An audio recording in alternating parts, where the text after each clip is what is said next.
Say this about the ASU-Oregon game. It wasn't a heartbreaker. It was decisive and over quite early. The Oregon Ducks throttle ASU 43-21 on Thursday. ASU learns a little bit about where they're at, but still a 5-2 record with 5 games remaining.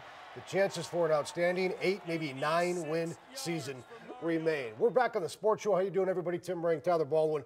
That is former Sun Devil All-American Juan Roque. Juan, big week for you guys because it's homecoming week. Yes. Got the big luncheon coming up on Friday. We'll talk more about that in a little bit, what fans going out there can expect. But got to ask you about Thursday night. Losing the game, not unexpected.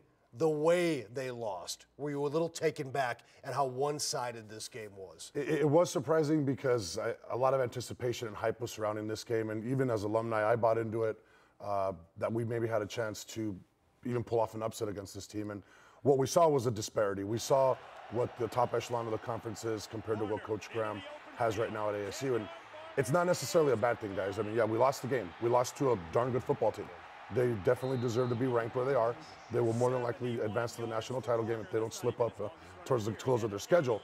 So we saw what an elite team in the conference looks like. What it's going to take to get to that level now is going to be on Coach Graham. You know, he didn't guarantee any championships. He didn't guarantee 9+ wins in his first season. He said, look, we're building for the future. We're going to build to make ASU strong in the long run. So, yes, definitely the loss hurt. It was definitely embarrassing. However, I'm not discouraged. And I think people need to just be a little patient, and they need to allow Coach Graham and his staff to build it. They will eventually catch Oregon. I think with what they're doing, all the things that he's implemented in the offseason, he's walked the walk. And he's as well as talk the talk. So he's done both things. Yep. He's been out in the community. He's been connecting with people. He's trying to get the alumni back in. He's getting them more involved. He invites them in to every game for a walkthrough. He has them line up the tunnel before games. So just give the guy time. I think we got the right guy in place. But on Thursday, we saw again what the top echelon team looks like and what we need to get to. Well, you touched on this earlier. One of the things I wanted to ask you was how Todd Graham and this regime will include Steve Patterson in on this. How have they reached out to alumni and former players in a different form or fashion than maybe the previous head coaching athletic director regime? Well, the one thing he's done, he's redone the third floor. He's made ASU historic again. He wants to reach into the past. And you could argue that the last 2 coaches didn't really do that. A lot of the alumni were disgruntled. A lot of them were disillusioned with how they're treated. And they just weren't willing to go back. And Coach Graham has opened the door saying, hey, you're welcome here. This is your program. You built this place. I'm just happy to be your coach. So he's not only shown that humility, but he's shown that willingness to invite the guys back. Every alumni I've ever talked to that's met Coach Graham says the same thing. I like this guy. He always says, if you ever want to come back, you just come on in. You don't even need to call. Just show up and we'll get you taken care of. You know what, isn't that part of that, the method to that madness is recruiting? I mean, don't you want high school kids to come in when they visit and see pictures of there's Juan Roque All-American. Without question. There's Jake Plummer. There's Terrell Suggs, okay, in an ASU uniform. We celebrate our past because, in a way, that's all kind of the recruiting deal. You want young kids to come in, see these success stories at ASU, and say, hey, I want my picture up there next to Terrell Suggs one day. Yeah, there's that psychological thing that when you walk into a program, and like as ASU on the third floor, and you do see the past, you see the guys that have been there. And yes, that's exactly right. That's going to make you strive. And not just for recruiting, but the players that are there now. Current players, sure. Yes.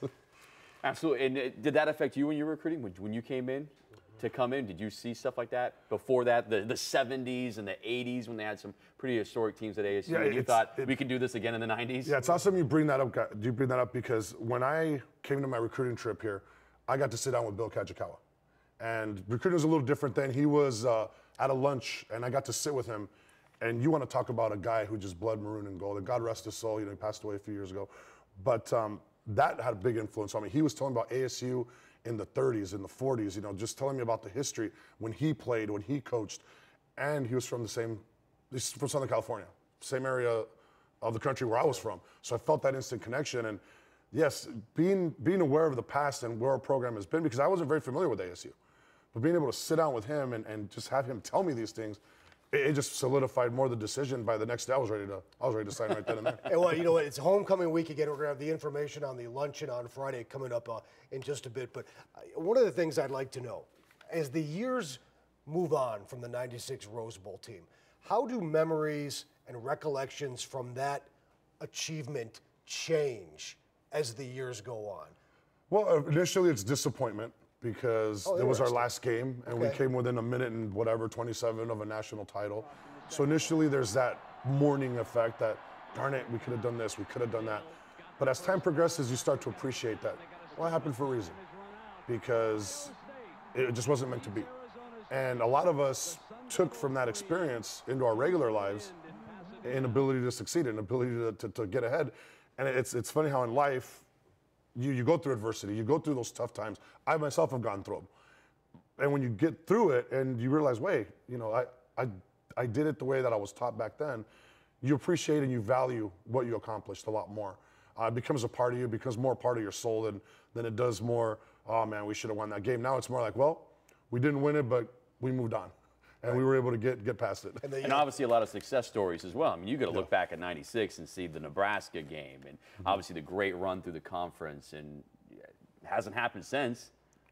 I think it'll happen again soon, guys. We just got to be patient. The Legends Luncheon coming up on Friday, but you want to hear old-time, old-school Sun Devil stories from some of your favorite players, the '96 team.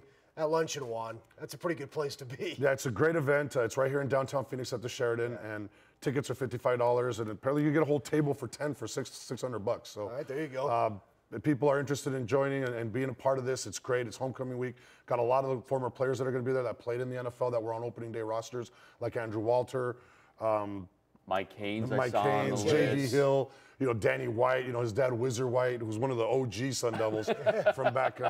He's one of the first Wall of Fame inductees, I mean, the Ring of Honor inductees as well. So there's going to be a lot of guys there. You know, Levi Jones will be there, and he's a really good guy. So it's an event, you know, to bring everyone back together, to really put us in touch with the past, and to honor the players that were there before.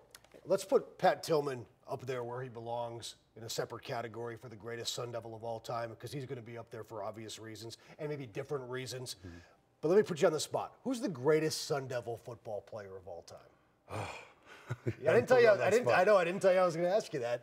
That's how I'm going to get a good answer. If I'm going to go with accolades and a guy who really just changed the game and changed the people around him and had such a profound impact.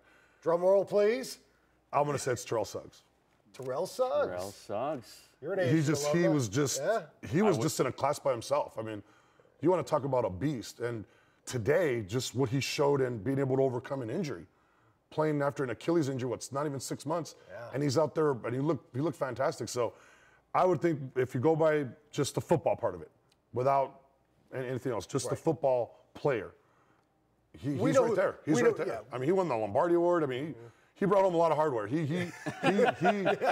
accomplished what a lot of us before him never did. We know Pat Tillman changed the world and is the most influential football player, but just from a sheer X's and O's between the lines. You're an ASU alum. Who's your top guy? I sat in the stands for a lot of those games. You know, my favorite aspect of ASU football that I had at least the opportunity to watch was the Keith Poole-Jake Plummer combination. Yeah. I can't tell you the number of times we sat in the student section just shouting, "Throw it to Poole!" And then it would, and miraculously, it would be the game-winning touchdown. Keith was clutch. I mean, you want to talk about a guy that just worked really hard, studied hard. Him and Jake they were on the same page because they prepared. I mean, that's what football's all about. It's preparation. It's knowing who your opponent is, knowing where the weaknesses are. My favorite all-time Plummer to Poole connection was when Keith caught the ball and then Chris McAllister hit him late and drew the penalty, and then Keith gets up in his face and he goes like this. That's just that right there when we were just putting it on the Wildcats in Tucson was probably the highlight of my ASU career, was watching that whole thing take place. And even more so than going to Lombardi Award. It was awesome. We got to take a break, you two. You guys can continue on. Also, these stories will continue on at that luncheon. Again, we'll put the information up there one more time. It's this Friday at the downtown Sheraton, the Sun Devil Legends Luncheon. Juan Roque, a host of former Sun Devil greats, will be on hand. Well worth the money if you're an ASU football fan. Juan, thanks a lot, man. Come back and see us again, man. We really appreciate it. We're taking a break. More sports show after this.